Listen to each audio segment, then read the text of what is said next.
Thank you for joining us here today on Hill Country Happenings. We're on all the social media.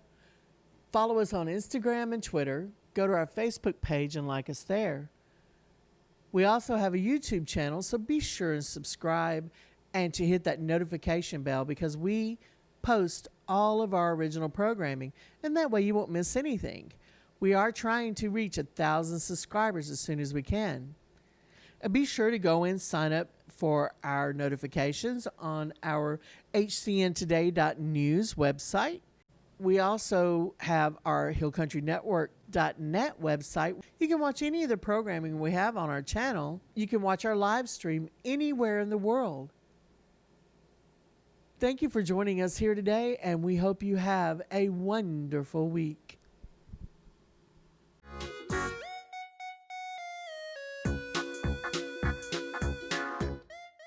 My name is Olivia, and have you ever been to the Indian Mounds? I'm not saying enough about how many Indian Mounds, but there has been lots of artifacts from the Indians there.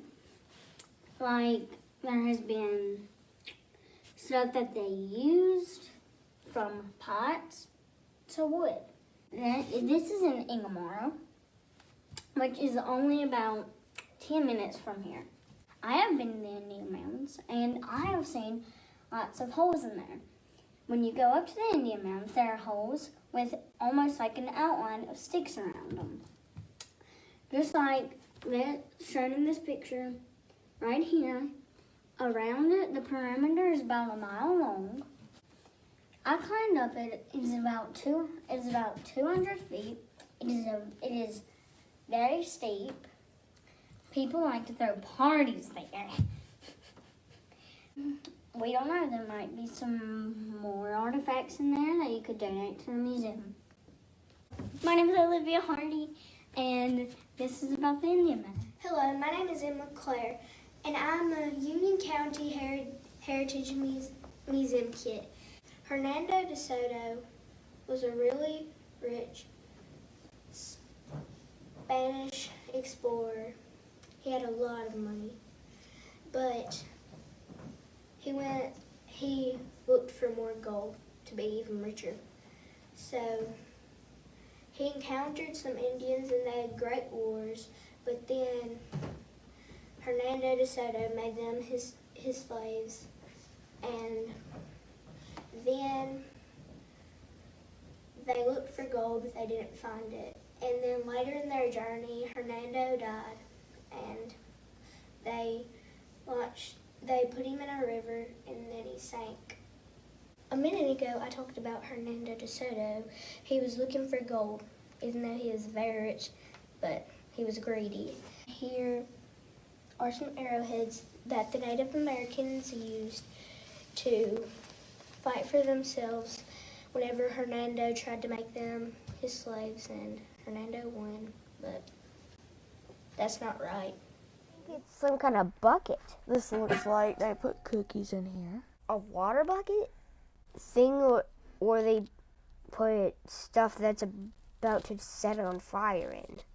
Oh yeah, maybe it's some kind of cauldron.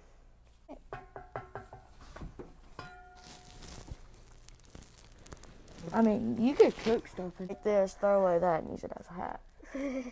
It's like a portable hat. Yeah. It's really heavy. Some kind of torture bucket. Or you just put somebody's hand in lava. Like, it's been some kind of ant torture chamber. And they took all the stuff out. Yeah. And buried it. Okay, now, tell me, y'all thought it was like a water bucket or like water a cauldron bucket? or A cauldron, yeah. something you put like food in and then warmed it up on the bottom. Okay. Well, what if I were to tell you that y'all are not right? It has a very specialized use. And I'm going to give you a hint.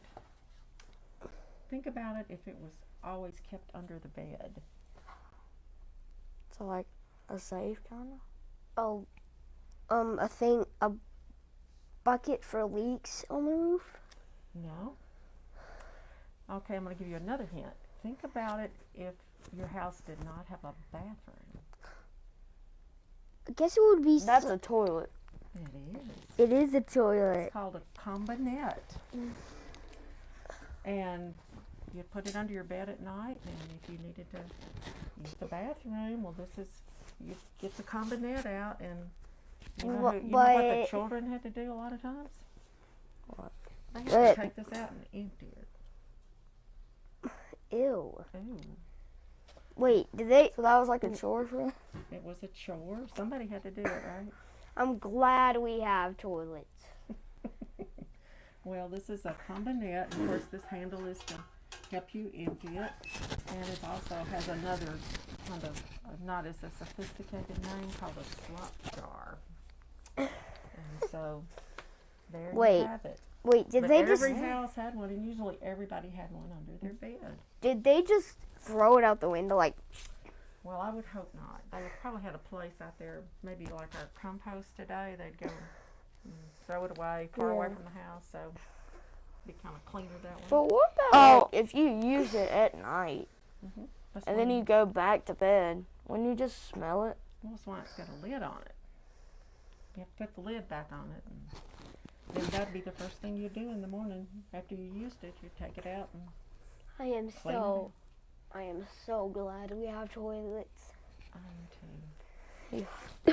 If I would have to do that, I would have been like, I would just throw it out the window like really far away. You have to take it far away from your house, and you know, during the day you might go all the way out to your outhouse. Yeah. But you wouldn't want to go all the way out to your outhouse at night when you first got up. And you know, when I was a little girl, my grandmother had one of these because she did not have a toilet. She had one under her bed. And guess who got to empty it? You? Did you? Is it something you pee in? Well, thank you guys for joining us. This was Behind the Scenes of the Museum Kids. I'm Dawson, and this is Alton. And we'll see you next time. Yes.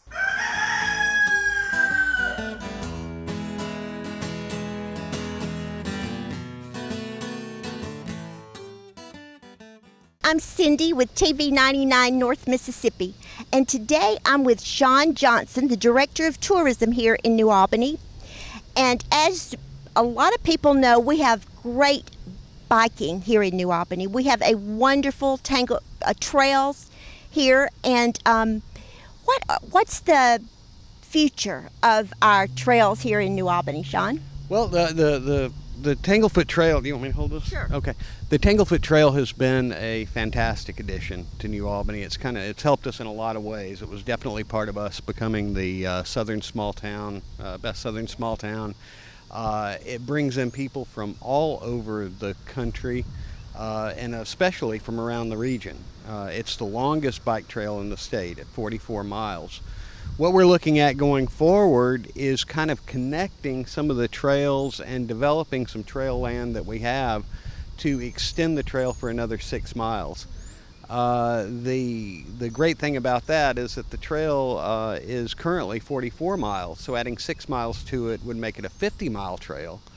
A round trip 50-mile trek would be a century ride, and that means people would be able to bike 100 miles. And for those in the biking community, you know, getting that pin saying that they biked 100 miles, it's a big thing. And the beauty of where we are in New Albany is our trail is right downtown, in our beautiful historic downtown. And the plans that we have are to extend the trail out to our hotel cluster on Highway 30.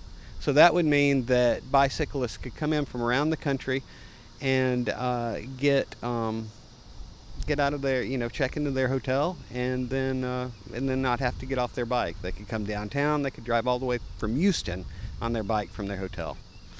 So where we are right now is That is so exciting. Yeah. This is kind of the first extension off the trail. This comes through the library parking lot. So as you can see, we've already got a lot of cars over here. There are tags from Alcorn County, tags from all over that have come to bike.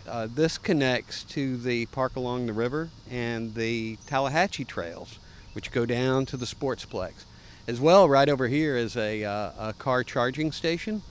This this this is something that people come when they're in the electric cars. They charge up. I see those a lot. Yeah. Charging. Yeah, so they've got some downtime, and we're talking about bringing in those rental bike kiosks. Oh. So we're thinking about putting some down there, so when their car is charging, they can just hop on a bike and ride through town.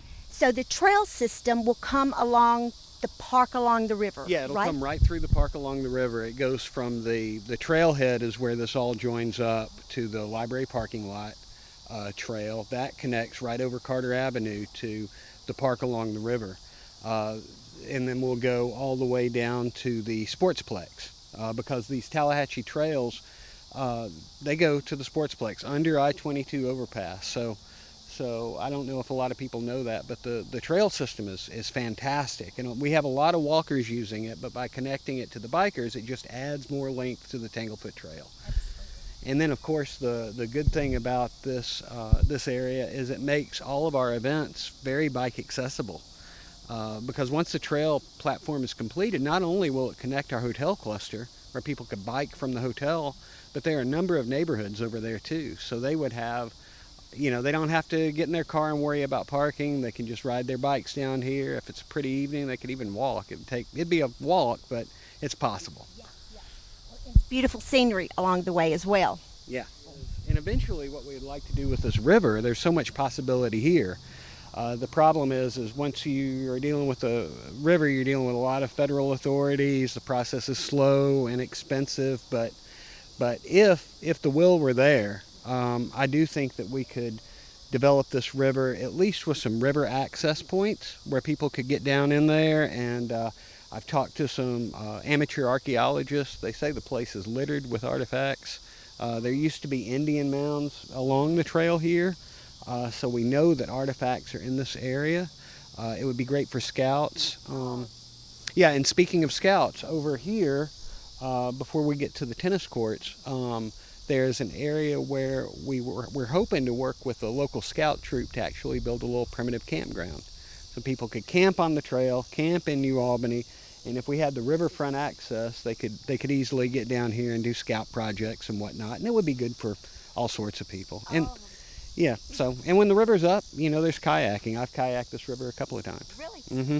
Oh, those sound like such great ideas. I mean, just great because I know a lot of towns around us, like Pontotoc has lakes, and it would be wonderful if New Albany could incorporate something like that here. Well, that's the thing. If you're in a town, you can't buy a river. Rivers, we're lucky to be on one, and I think that we'd be remiss in not trying to develop it. We are here at kind of midway in the Tallahatchie trails. The woods behind us here, if people are riding their bikes from the hotels, this is kind of their segue into downtown. Right over here is the tunnel under Highway 78 or I-22, which is interesting. This will connect through a trail system that a lot of it's already existing within the Sportsplex, are easy to put in on the existing roads. That connects to we'll go over a little further down on Bratton Road and show where it connects to the hotel cluster and whatnot. But it brings us around the trails, go around the pond over here. Of course, they go all the way back to the bridge and then through to downtown. And then the Sportsplex is right here. So again, when we're looking at having bike rental places, we'll start small, but as we see there's a need, there are certainly a lot of opportune places to put these bike rentals. Yeah. And now we're at still another part of the the trail. The proposed trail. This land was donated by John Young to us that connects from where we're standing, plus some area over there on the other side of Bratton Road, to the hotel complex. It's about 3/4 of a mile this way. The trail will come through the Sportsplex to here. We'll have to build a little bit of trail on the city side to connect, and then there'll have to be a crossing. Alternatively, we could put a crossing down at the intersection, but you see the amount of traffic on this road is such that it would probably be safer to get people off the road as quickly as possible. Where we are now is there's a 3-foot sign, like beware, be careful for bikers, and they have 3 feet of the road. but it's just a whole lot of traffic here. So, but the thing is behind us, right back here, we've got pretty much fields and open lands that goes all the way back to this other subdivision here. The trail coming through here would go to the right of this, kind of through this grove of trees, which has a little nice feel to it, maybe a good place for a bench or two. And then, of course, it would connect to the apartment complex. So, you know, you have a lot of young people and people new in town that live in apartments, and so it's ideal for them, you know, just to kind of show the quality of life that we're working toward in New Albany. Absolutely. And now, Sean, this is yet another location, proposed location. Yeah, this is actually the beginning or the end, the way you look at it, of the trail. It's right here on Highway 30, the William Faulkner Scenic Byway, that also connects to the Tallahatchie River about 10 miles out. So that's there to be developed. It's, you know, the Scenic Highway designation has gotten us on the radar of, you know, further development possibilities. So we're really happy about that. Of course, we're at I-22 here, which receives between 22,000 and 24,000 cars a day, every day going down it. We're right between two hotels, which would be on the trail. What we'll have to do on these neighborhood streets is stripe it so that the trail is here. But, you know, they're neighborhood streets. They do get some traffic right here, but a little further down, they're a lot more quiet. And they'll connect to that wooded area that goes through the fields and so forth that we saw a minute ago. So just about 3/4 of a mile that way is that little grove of trees there at Bratton. I guess that's Bratton Road, right over there. But yeah, this would mean that somebody could be here, or this hotel, or the Holiday Inn right down there. They're able to get on their bikes and head to a festival, head to a restaurant downtown, or get on the Tanglefoot and head all the way to Houston and head back and claim a century ride. That's great. So yeah, and the thing about having them at the hotels, for every New Albany's tourism tax is generated from when people stay in hotels and when they eat in restaurants. So the more visitors we get, the more tax we get, and the more trails and things like that, festivals, quality of life events we can develop. So that's why this is really not just a great thing for a city to have, but it's an economic investment as well. Right. And I noticed, like, in the larger cities, a lot of people are converting to those cargo bikes and things. So biking is going to be around for a long time. It's not just it's recreational, but people use it also for their day-to-day living. There's both. There's a bike for whatever lifestyle you have. Right, and it's so convenient. On crowded days, if we had a trail system, you wouldn't have to worry about parking. You just go and lock your bike up and you're good to go. You know, in terms of even overall economic development, when plant managers are coming into a place, they want to build their factories where they want to live.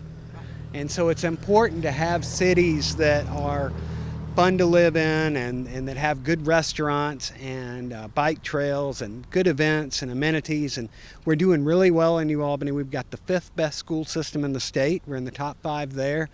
We've got one of the lowest crime rates in the state. We've got very low taxes. And we're really building our quality of life now. So it's a great time to be here. And today I'm in the mayor of New Albany, Tim Kent. We're in his office, and we are discussing the 6-mile leg of the trail. What are your thoughts on that? What are your intentions? I tell you, well, our intentions are to get it finished someday, but we have had a landowner that owns that out there to donate that to the city, enough right of way especially, to go out to behind Walmart to those motels. And then we're going to have to kind of create a route. It comes across behind Tractor Supply, and then we'll have to create a route down Bratton Road to make it connect to this trail, which in turn connects to the Tanglefoot. It will go from out there to the Tallahatchie Trail to the Tanglefoot Trail. I know a lot of bikers are centennial, I think, riders, or they, and so by adding that, we would have a centennial trail? Or it makes it yeah, somehow. we got to add a little more to that. It's 88 miles to Houston and back here, and then that would be an additional 3 miles one way, so that would add 6 more miles to it. So that would give us 94, and we're looking at a couple of routes, maybe up 15 and circle back around to get the other 6 miles, I think it is. So really we just need to go 3 miles one direction, because round trip would be 6. Well, it sounds like a great thing. I see so many bicyclists here, and a lot of them they come from everywhere. It's amazing. They do. And you can drive through and look at car tags, especially in the city lot where a lot of people park. And there's tags from everywhere, and they have their bike racks on the top of their car. It's been a really good thing. Yeah, it's really interesting. Anytime I see somebody parked that's got an out-of-state tag, I go out and try to talk to them. And, you know, they come from Minnesota, and a lot of, we got some repeat customers from Pennsylvania. And there's been a couple of from Canada come down here just to ride the trail. So it's interesting how far it reaches out to people, you know. It does. And biking is good for transportation, and get your cargo bikes. You can go to the grocery store. But my favorite is the e-bike. Do you know about that? It's electric. Oh, yeah. Electric bike. Yes. That's which one I'm wanting to get. When we're going to start it, when we get the money, I guess. I have no idea about that. We're trying to get grants. You know, right now, the Tanglefoot Trail's the Tanglefoot Trail's the hot ticket right now for grants. So maybe we can get, we can get one. It's going to cost a lot of money, though, to do it. What do you think it'll cost? It's probably going to be somewhere around the $4 million mark. You know, if you know somewhere to get some money, that would be great. You know, we might can do it for $3 million. We've looked at a couple of different ways, but you know, we've got the land and that's it. So you got to create a road bed, and then you got to ideally have a 10-foot wide paved area. And paving is very expensive, but the most expensive part of this project would be the field dirt and the grading and create a road bed, because there's some low-lying area in some of it, so we'd have to get it up out of the floodplain. But key to is money. That's all we need. We'll start tomorrow. Well, okay. Well, thank you for talking to us about that.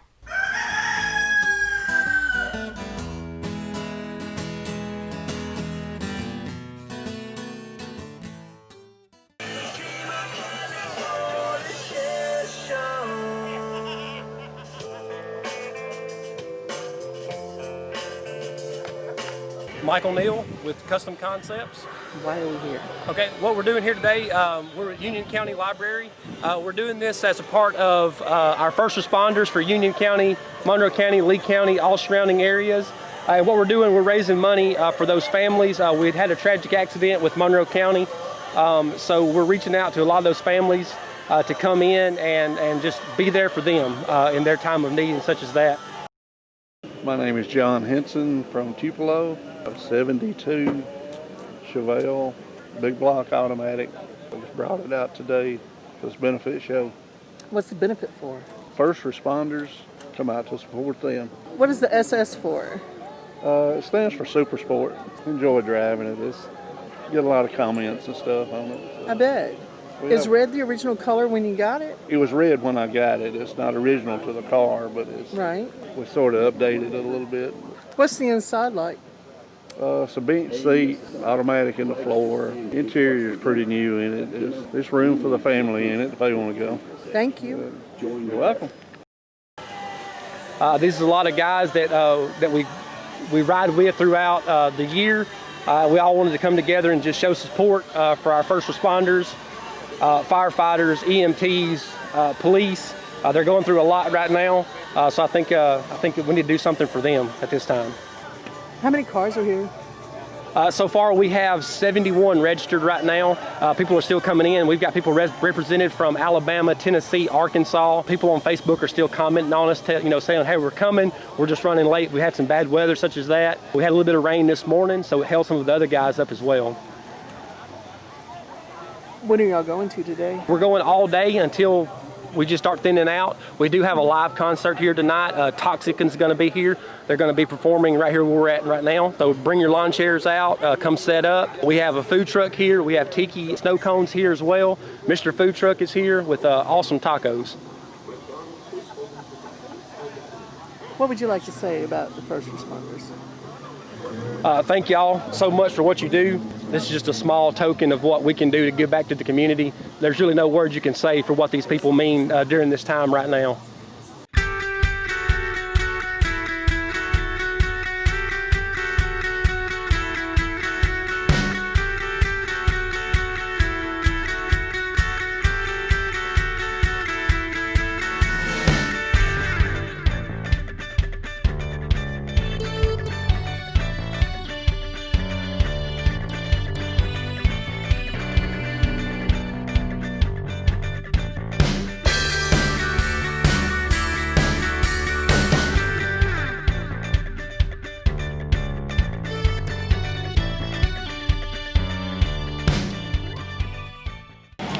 My favorite flavor, dreamsicle. That's right. It's beautiful. Thank you.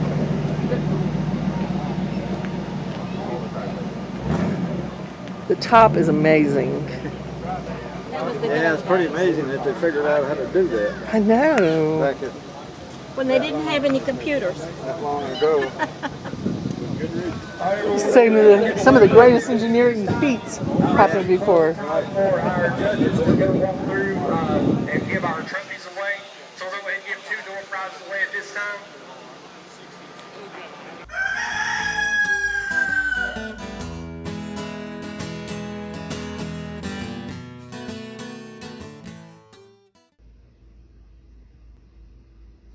Everybody, we had a request for this week's China Bar Serenade, The Way You Look Tonight. Here you go, Rose.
This garden is to commemorate William Cuthbert Faulkner, who was born in 1897.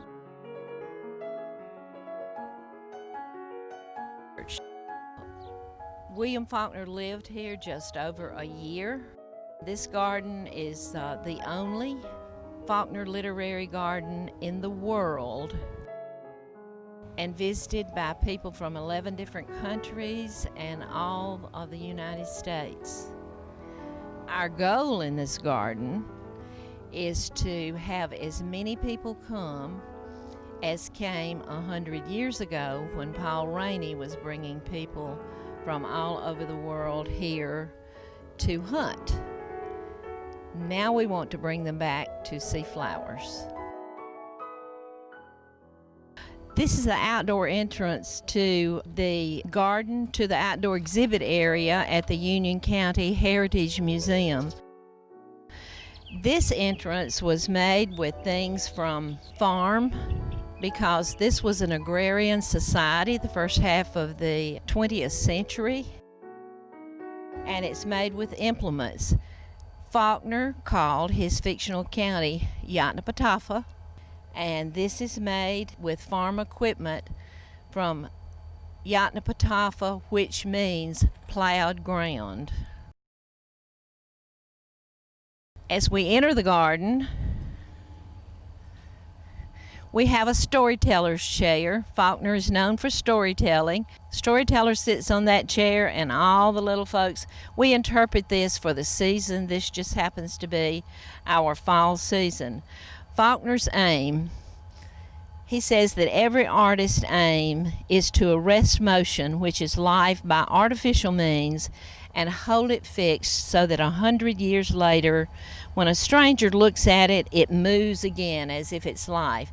And it goes on. This was an interview with Gene Stein for Lion in the Garden. So we hope that this garden is a depiction of this, and something that Faulkner would be very proud of.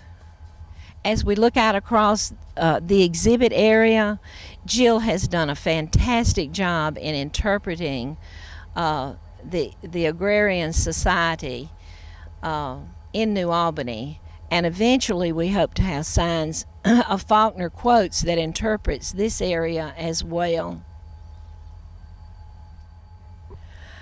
The entrance into our garden is called Wisteria Way on the walkway, and it's used for memorial and honorary bricks that you may purchase at a price of $75 and $125.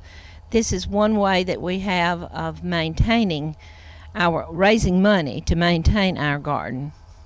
Just through the arbor is the very large Crepe Myrtle, which has been here since the beginning. And you'll see from the sign that the beginning was in 2005. And this is a project of the New Albany Garden Club and the Union County Heritage Museum. The plants that we're going to see in the garden are grandmother's garden plants. They're those plants that we've passed along from one generation to another. And you can get by cuttings and divisions, and many of the plants that you will see today in this garden were donated or passed along to us. And Lena Grove was coming into Jefferson and had no shoes. These are her brother's shoes. This sculpture was done by Mr. Davis from Water Valley, who won the art competition in 2017. Welcome to the new Faulkner Library. We're going to get a shot of the garden from this window. This library of 800 to 900 volumes was donated to the museum, and it was purposely placed here so that the garden would be just outside. As you look out, you see Yoknapatawpha that Jill has created so nicely, and we see the garden, and we see the doctor's office, Dr. Pennebaker's office, and in the background you see the train. but then your eyes come back to the beautiful roses just outside the garden. But the roses are doing quite well. Roses rebloom again, a lot of roses rebloom again in the fall, and they're getting to that stage. The ones flanking the bench there is a gorgeous, gorgeous pink rose, one that you've seen in many advertisements of the Faulkner Garden. The benches are given in honor of families. That particular one is the Province family. Faulkner uses plants in his prose in different ways. This is one he uses as fulfilling a need. And the need Granny Compson had was to write on paper how many wagons and horses had been stolen by the Yankees and in certain camps. And she had two little boys who went to spy, and then in her hand she would use pokeberry juice ink to write those and hide them in the floorboards. Isn't that fun? Zinnias are an old-fashioned pass-along by seeds, and it's one of the brightest things in the summer garden. And one of the best things about it is that it brings wildlife, especially butterflies, who are pollinators. There's a quote we have where Faulkner loved wildlife. He even fed wildlife. That's a little-known fact. So we have lots of things in this garden, the old-fashioned plants, which bring the wildlife. Faulkner calls this tree the Judas Tree, and especially children, but many people are curious about the Judas Tree, and that comes from the folklore of Judas going out and hanging himself on this tree. And it always blooms. It precedes the bloom of the dogwood and its legend. So we teach children how plants get their names. At the Pioneer Days next week, we'll talk about how plants get their names. One of our goals, our biggest goal in this garden, is to teach people how Faulkner used plants in his prose. The lantana is a plant that Faulkner really identified with. When he was in California filming, he saw lantana also growing in California and talked about how much it reminded him of home. And if you remember and know about Faulkner, he did go home one day. This is one of 4 sculptures in the garden. This one is by Chester Thayer, and he again uses garden implements. The wheel and the plow was so important to the area and the culture that Faulkner wrote about. And here he uses the plows as birds. And I think maybe I've told you already, but Yotnapatafa means plowed ground. So it's very appropriate to have the plows and the wheel in one of our sculptures. 4 plants that almost always are found together in old-fashioned gardens: the princess feather, the sunflower, the canna, and the hollyhock. She had returned from time to time during the spring to work the flower beds so that they bloomed as usual. The hardy, blatant blooms loved of her and his race: princess feather, sunflower, canna, and hollyhock. William Faulkner, Go Down Moses. This sculpture is a copper sculpture, one of 2 in the garden. The other is just as we came out the door from the museum, by Keith Aden, who now lives in Starkville. He's just a wonderful copper artist. This rock came from Hell Creek Bottom. There is a narrow strip of clay that runs from the state line all the way down to South Mississippi and into Alabama, which is called Flatwoods clay. It doesn't drain, so if it gets wet and you get stuck, you're stuck. Somebody has to help you get out. And if you're familiar with the Reavers, he talks about how a man pours water into the creek so that he can make money pulling them out. Now, this is from Hell Creek, and there's another creek called Damnation Creek which runs into it, and that's because when you get stuck, you're stuck. This is one of the new entrances, or is the entrance to our new addition, and we've added in Dr. Pennebaker's office, old doctor's office, and used it as it would have been the house. And the interpretation here is there were a few of the summer's flowers blooming on dustily into the summer's arid close, all red ones, cannas and geraniums, in a raw, crude bed before the steps and in rusted buckets and cans along the edge of the porch. William Faulkner, Hamlet. Okay, this is the entrance to the new addition to the garden, which we're going to the right. If we look straight ahead, this is the Faulkner Walk, where there are large bricks that can be purchased in honor of a Faulkner character, and that Faulkner character can be chosen only one time.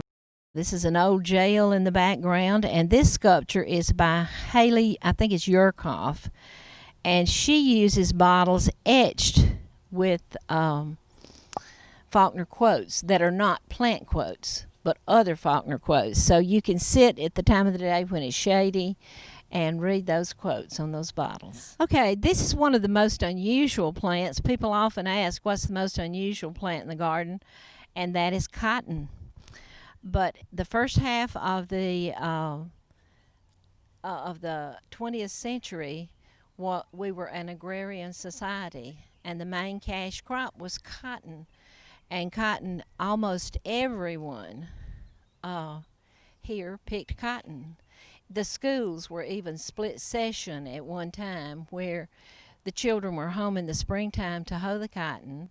Then you went to summer school, and then you went back home again to pick the cotton. And that's when all the bills were paid. Everything had been charged all years, and when the cotton was sold, the bills were paid, and children's school clothing were purchased. So that was a huge part of this agrarian society that Faulkner wrote about.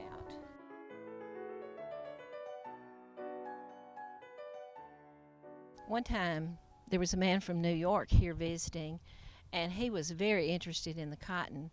And I said a couple of things to indicate that I had picked cotton. And he said, "You didn't pick cotton." And I said, "Oh, yes, everybody here picked cotton." And he said, "I thought only black people pick cotton." So we send messages all the time. A riddle that pioneer children shared and had fun with during pioneer times. First day white, second day red, third day from my birth, I'm dead. Even though my life's of short duration, I help feed and clothe a nation. What am I?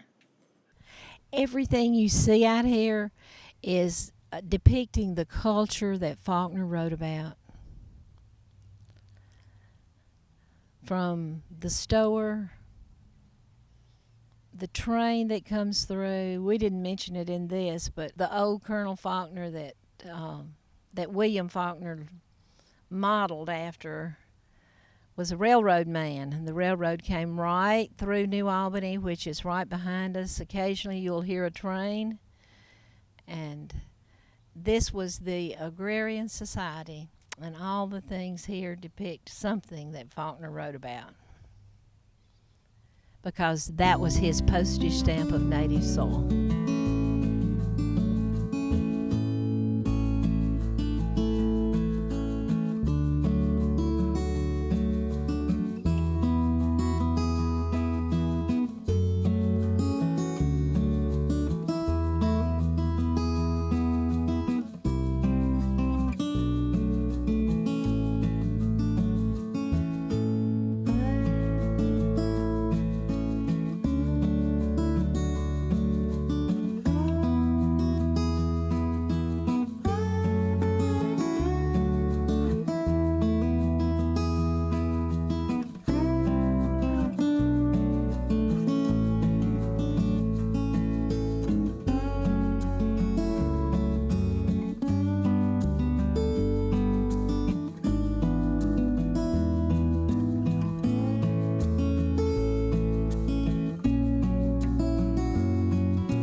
2020 has showed us is that anything is possible.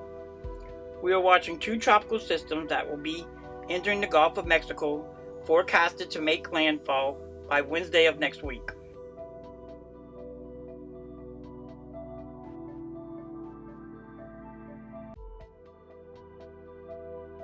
Please be sure to follow and stay informed by your local weather authority for all updates, watches, and warnings. Planning for hurricane season and other potential disasters can be stressful, and because the 2020 hurricane season comes during the COVID-19 pandemic, it may be especially so. Public health and emergency response professionals have advice to help you safely prepare, evacuate, and shelter for severe storms while protecting yourself and others from COVID-19. Here are some tips to help you and your family stay safe during hurricanes this season. Preparing for hurricane season. Understand your planning may be different this year because of the need to protect yourself and others from COVID-19. Give yourself more time than usual to prepare your emergency food, water, and medical supply. Home delivery is the safest choice for buying disaster supplies. However, it may not be an option for everyone. If in-person shopping is your only choice, take steps to protect you and others' health when running essential errands. Protect yourself and others when filling prescriptions by limiting in-person visits to the pharmacy. Sign up for mail order delivery or call in your prescriptions ahead of time and use drive-through windows or curbside pickup if available. Pay attention to your local guidance about updated plans for evacuations and shelter, including shelter for your pet. When you check on your neighbors and friends, be sure to follow social distancing recommendations, staying at least 6 feet apart from others, and other CDC recommendations to protect yourself and others. When preparing to evacuate, if you may need to evacuate, prepare a go kit with personal items you cannot do without during an emergency. Include items that can help protect you and others from COVID-19, such as hand sanitizer with at least 60% alcohol, bar or liquid soap, disinfectant wipes if available, and 2 masks for each person. Masks should not be used by children under the age of 2. They also should not be used by people having trouble breathing or who are unconscious, incapacitated, or unable to remove the mask without assistance. Know a safe place to shelter and have several ways to receive weather alerts, such as the National Weather Service cell phone alerts, the NOAA Weather Radio, National Weather Service Twitter alerts. Find out if your local public shelter is open in case you need to evacuate your home or go there. Your shelter location may be different this year due to the COVID-19 pandemic. If you need to go to disaster shelter, follow CDC recommendations for staying safe and healthy in public disaster shelters during COVID-19 pandemic. Follow guidance from your local public health and emergency management officials on when and where to shelter. Remember also the education learning in our hurricane preparedness campaign earlier this year. Determine your risk. Develop an evacuation plan. Assemble disaster supplies. Get an insurance checkup. Strengthen your home. Help your neighbor. And complete a written plan. Things you can do today.